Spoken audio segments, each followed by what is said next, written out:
સપનામાં એક વાનર આવ્યો, એને લંકા બાળી અને હનુમાનજીને થયું કે ભરોસો પાકો હોય તો દુશ્મનના દેશમાંથી પણ મદદ આવે, અને એ ધન્ય થયું. બીજું, કાળ બરાબર નહોતો. દિવસે આ રાક્ષસો કામ કરે જ નહીં. રાક્ષસનો જ એ નિશિચર છે, રાત્રિએ જ એનું પ્રવૃત્તિ ચાલે. દિવસે બધા શું કરતા હોય મને ખબર નથી, એ બધા સુતા હોય કે જે હોય, પણ રાત્રિચર છે, નિશિચર છે, રજનીચર છે, તમીચર છે, આ બધા શાસ્ત્રોના શબ્દ. હવે એ લોકો રાત્રિએ જાગતા હોય લંકાના, એ કાળ બરાબર નથી. એ કાળમાં કયો ભરોસો મને કરશે?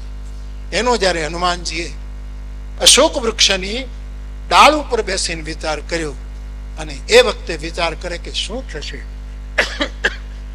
સીતાજી સળગી જવાની તૈયારી, કેમ થશે? એ જ વખતે આ કાળમાં મને કોણ મદદ કરશે? એ જ વખતે ત્રિજટાએ બધી રાક્ષસીઓને કહ્યું કે આવું સપનું આવ્યું છે. રાવણે ભલે હુકમ કર્યો કે સીતાને ડરાવો, પણ આમાં કોઈ સારી વાત નથી, અને પગે લાગો સીતાને. એ બધી રાક્ષસીઓ સીતાને પગે લાગે. એટલે કાળ ખરાબ હોય ત્યારે પણ દુશ્મનના નિમેલા લોકો પણ પગે લાગવા તૈયાર થશે. આ ભરોસાનું બીજું ચરણ. અને ત્રીજું વ્યક્તિ, આપણને એમ લાગે કે આ માણસ તો મને મદદ કરે જ, આ તો હોય 100% નખશીક મારો વિરોધી જ છે, એને એકેય પણ છોડી નથી નિંદા કરવાની.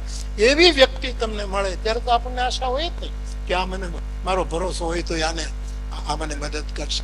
અને પેલું એવું સાહેબ કે હનુમાનજી લંકાકાંડમાં લક્ષ્મણજી મૂર્છિત થયા, વૈદ આવ્યો, સંજીવનીનું નામ આપ્યું, અને હનુમાનજી લેવા જાય ત્યારે હનુમાનજી નીકળ્યા.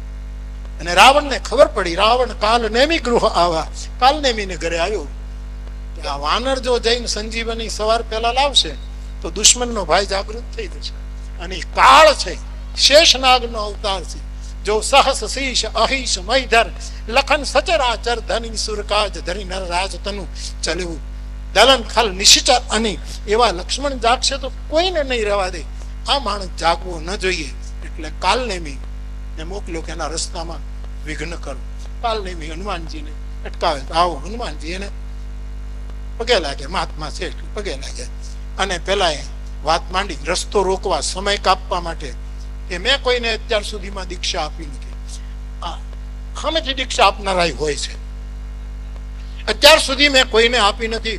તું બરાબર આવ્યો છે, તને દીક્ષા આપી દઉં, કંઠી બાંધી દઉં, હું તને મંત્ર આપું. અને હનુમાનજી કહ્યું મને દીક્ષાની તરસ નથી લાગી, મને પાણીની તરસ લાગી.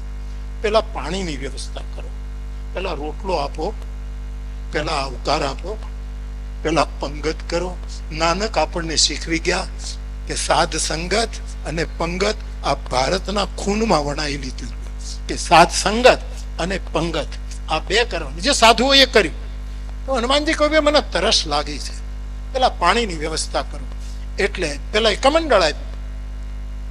કમંડળ આપ્યું એટલે હનુમાનજી કહ્યું આટલા થોડા જળથી મારી તરસ છીપે એમ નથી, કઈક વ્યવસ્થા. તો કે આ બાજુમાં વાવ છે, ત્યાં જઈને પાણી પી. અને એ ત્યાં જાય. હનુમાનજી વિચાર કરે કે આ માણસ એક એવી વ્યક્તિ મારી પાસે, આમાં મારો ભરોસો સફળ થશે, આ મને મદદ કરશે કે વિઘ્ન કરશે, એમ વિચાર કરે છે. એમાં પાણી પીવા માટે વાવમાં ગયા અને ઓચિંતા છેલ્લે પગથિયે, આપણે ત્યાં પહેલે પગથિયે જઈ પગ મૂક્યો ને નીર પાતાળમાંથી ફૂટ્યા. અહીંયા મારા હનુમાને એ છેલ્લે પગથિયે જ્યાં પગ મૂક્યો ત્યાં નીર ફૂટ્યા.